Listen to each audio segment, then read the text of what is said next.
राधे राधे सभी को। तो पता है आज का जो टास्क है ना उसमें थोड़ी सी न्यू चीज़ें आपको मिलेगी। तो चलो मैं बताती हूँ कि आज की न्यू चीज़ क्या है। तो जैसा कि आप देख सकते हो कि मैंने 8 बजे आज स्टार्ट करी थी स्टडीज़, वो भी ये शाम को की थी। और क्यों करी थी बताती हूँ भी। तो आज है ना जॉब से आने में ना टाइम में थोड़ा लेट हो गया था, क्योंकि 28 तारीख थी। 28 तारीख से पहले हमें अपना काम ना फिनिश करना होता है, क्योंकि ये सब हमारा रूल होता है कि हमें अपना मंथली जो हमारा प्रोसेस होता है वो कंप्लीट करके देना होता है। तो इस वजह से ना आज ना मैं 4 बजे घर आई थी। घर आकर मैंने खाना खाकर बहुत थोड़ी टायर्ड हो गई थी, क्योंकि काम करने में ना मतलब एनर्जी वीक हो गई थी। तो इस वजह से मैं आकर थोड़ा सा खाना खा पी कर मैं सीधे सो गई थी थोड़ी सी देर के लिए। 1.5 घंटा ही सोई थी। 1.5 घंटे बाद मैं फिर मैंने घर का थोड़ा सा काम किया। काम फिनिश करने के बाद में मैं, जैसे कि आप वीडियो में देख सकते हो कि 8 बजे मैं पढ़ने के लिए फिर से दोबारा बैठ गई थी कॉफ़ी के साथ में। मैंने आज खाना नहीं खाया था, क्योंकि मैंने जैसे 4 बजे खाना खा लिया था, तो इस वजह से मैं आज खाना नहीं खाया था। और मैं ऑलरेडी पता है मेरा ये रूटीन है कि मैं शाम का खाना नहीं खाती हूँ। बाई चांस ही होता है कि जब मैं खाना खाती हूँ, वरना मैं ज़्यादातर यही होता है कि मैं शाम का खाना नहीं खाती हूँ।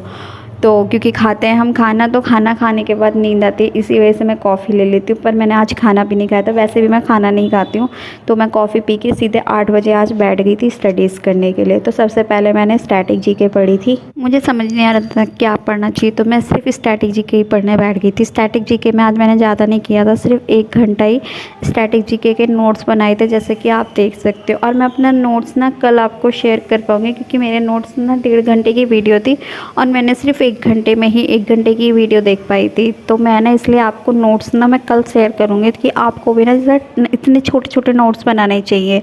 तो आप ये कल वीडियो में देखोगे, क्योंकि आज थोड़ा टाइम का इशूज़ था, तो इस वजह से नहीं बना पाई थी। तो मैं कल आपको सेंड करूँगी। स्टैटिक जीके ख़त्म होने के बाद मैंने सोचा क्या करना चाहिए, तो मैं न्यूज़पेपर पढ़ने के लिए बैठ गई थी। न्यूज़पेपर पढ़ा, फिर उसके बाद में मैंने वोकैबलरी पढ़ी। वोकैबलरी पढ़ने के बाद में मैंने रात को जो 10 बजे की क्लासेस होती है मैम की, वो वाली क्लास ली थी, क्योंकि मैंने सोचा कि इनको भी जो हमारी इंग्लिश की क्लास है ना, इंग्लिश की क्लास फिनिश करनी चाहिए। सबसे पहले ऐसा होता है इंग्लिश का मैं क्या करती हूँ, इंग्लिश पढ़ते रहती हूँ। जो मेरा इंग्लिश का टारगेट होता है वो सारा कंप्लीट करती हूँ। फिर मैथ का टारगेट कंप्लीट करती हूँ, और साथ में रीजनिंग और जीएस का भी करती रहती हूँ। मैथ की जैसे 5-6 वीडियोस होती हैं, तो मैं ऐसा करती हूँ कि जैसे 2 वीडियो आप देख ली या 3 वीडियो आप देख ली, फिर 3 वीडियो में जैसे स्टैटिक जीके पढ़ ली 1 घंटे, फिर उसके बाद में मैं 3 वीडियो देखती हूँ। उससे क्या होता है, माइंड भी हमारा ना फ्रेश रहता है। तो मैं इसी वजह से ऐसे ही करती हूँ। इसकी क्लास ख़त्म करने के बाद में मेरे को मैथ का एनालिसिस करना था। क्योंकि मैथ की जहाँ पे मेरी गलतियाँ हो रही हैं, तो मैंने मैथ की रिलेटेड वीडियो देखी थी कि मेरे कहाँ कहाँ पे क्या क्या गलतियाँ हो रही हैं, ताकि मैं उसे इम्प्रूवमेंट कर सकूँ। तो मैंने वो वीडियो देखी थी। फिर मैंने डिस्काउंट और टिग्नोमेट्री और मैंने ट्रायंगल, तीनों चीज़ों की वीडियो ख़त्म करी थी। और ज़्यादा मैं आज नहीं कर पाई थी, बस यही 3 वीडियोस मैं आज ख़त्म कर पाई थी। तो एक मॉक दिया था मैंने, पर जो मैंने मॉक था ना वो मैंने सेक्शन वाइज मॉक दिया था। मैंने वैसे मॉक नहीं दिया था आज, क्योंकि होता है क्या होता है, थोड़ा टाइम का इशूज़ रहता है। इस वजह से ना मैंने सेक्शन वाइज ही मॉक दिया था, जिसमें मेरे क्या होता है आज ना, मतलब ये चीज़ ज़्यादा क्या हुआ था, मैंने नोटिस किया कि मेरी स्पीड जो है ना वो थोड़ी कम है। इस रिलेटेड मेरे क्वेश्चंस है ना, कुछ क्वेश्चंस तो मेरी स्पीड के चक्कर में लेट हो गए। 2 क्वेश्चंस मेरी स्पीड के चक्कर में रीजनिंग के लेट हो गए थे। तो इस वजह से ना वो थोड़ा सा, मतलब मैंने सोचा कि अपनी स्पीड मेरी इंप्रूव होगी। तो मैंने आज सेक्शनल वाइज ही दिए थे। एक दिन सेक्शनल वाइज दूँगी और एक दिन मैं वैसे मतलब पूरा मॉक देख लूँगी। तो मैंने यही सोचा है, क्योंकि जैसे क्या होता है कि सेक्शनल वाइज मॉक में क्या होगा, हमारी स्पीड बढ़ती रहेगी, और वैसे वाले मॉक में हमारे पता लगते रहेंगे कि मार्क्स कितने बढ़ रहे हैं।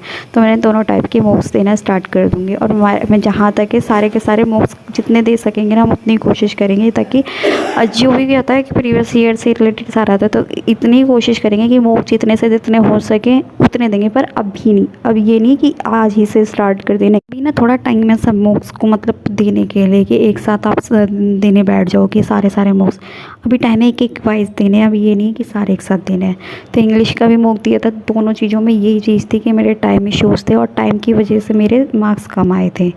चलो आज का मेरा टारगेट कंप्लीट हुआ। हो सके तो आप भी ऐसे अपने टारगेट को कंप्लीट करना। अगर देखो मैं आपको एक चीज़ सजेस्ट करूँगी कि आप पे टाइम का इश्यूज़ है ना, टाइम कम पड़ता है। जैसे कि आप किसी भी कोई काम करने गए हो, या मान लो कोई फैमिली फंक्शन में गए हो, तो आपको जितना हो सके टाइम निकाल पाओ, 1 घंटा 2 घंटा या फिर 3 घंटे।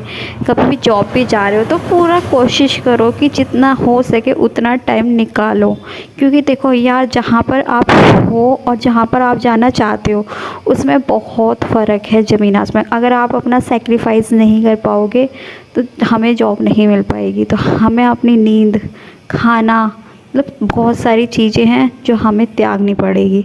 तो इसलिए एक ही चीज़ बोलूँगी, अगर आप पढ़ना चाहते हो, कुछ करना चाहते हो, तो यही है कि अपने नींद सब कुछ को सेक्रीफाइस करो, फ्रेंड्स को सेक्रीफाइस करो, और मतलब फैमिली के साथ स्पेंड करो, मतलब मम्मी पापा भाई बहन जो भी आपके हैं उनके साथ टाइम स्पेंड करो। और आपका जो भी मतलब फैमिली मेम्बर्स होते हैं पेरेंट्स के अलावा और किसी के टाइम मत करना, क्योंकि हाँ, अगर आप और दूसरी बात एक चीज़ बताऊँ, आप प्रैक्टिस कर रहे हो, तैयारी कर रहे हो, ये अपने चाचा ताऊ बुआ मौसी मौसा जी एवरीवन, किसी को भी मत बताना कि आप प्रिपरेशन कर रहे हो। आप ऐसे प्रिपरेशन करो कि जिससे कि किसी को भी नहीं पता चले, आपके आस पड़ोस तक को भी पता ना चले। ऐसे प्रिपरेशन करो, आपको पता है बहुत और अच्छा लगेगा। क्योंकि पता है जब आपको 4-5 लोग जो अब एक वो फोर्स करते हैं, अरे तेरे बेटे का लग गई जॉब या बेटी की लग गई जॉब, या मतलब तेरे बेटे के इतने महीने से तैयारी कर, आप बताओ मत ना किसी को, अपने मम्मी पापा के अलावा किसी को मत बताओ कि आप क्या कर रहे हो क्या नहीं कर रहे हो। अपने फ्रेंड्स तक को भी मत बताओ कि हम ये कर रहे हैं, क्या क्यों बताएं। हम जब अपने बन जाएंगे ना, जब हम बताएंगे, कोई किसी का साथ नहीं होता है, रियलिटी है ये। और आप जब बन जाओगे ना तो 4 जने आपके साथ में ये बोलेंगे कि बेटा अब तुम कब पढ़ते थे क्या करते थे। अपने किसी को मत बताओ, अगर तुम किसी को बताओगे ना तो तुम्हारा ही प्रेशर पड़ेगा। और पता है थर्ड बात बता, एक और चीज़ बताऊँगी कि जब भी आप पढ़ने बैठो ना, रिलैक्स ऑफ माइंड। अगर मार्क्स कम आ रहे हैं छोड़ो, कोई बात नहीं, अगले दिन मार्क्स आ जाएंगे, पर रिलैक्स होके माइंड पढ़ो। ये नहीं है कि यार मेरा आज ये नहीं हुआ, आज ये करना था, ये चीज़ नहीं हुआ, ये नहीं हुआ। तो पता है अपने आप को ना रिलैक्स करोगे ना तो आप स्टडीज़ पे ध्यान दोगे, क्योंकि माइंड रिलैक्स तो आपको भी स्टडीज़ पे अच्छा पढ़ने का मन करेगा। और जब आप ही रिलैक्स नहीं होगे तो फिर पढ़ने का क्या फ़ायदा है। तो चलो, आज का आपको मेरा टारगेट कैसा लगा, आपको मेरी वीडियो कैसी लगी कमेंट करके बताना। और हो सके तो जो मैंने बातें बोली ना उनको अपने लाइफ में यूज़ करना। किसी को भी अपनी बातें जो होती है ना, अपनी चीज़ें होती हैं वो मत बताना। तो सभी को मेरा फिर से राधे राधे। अपने सभी टारगेट को कंप्लीट करते रहें।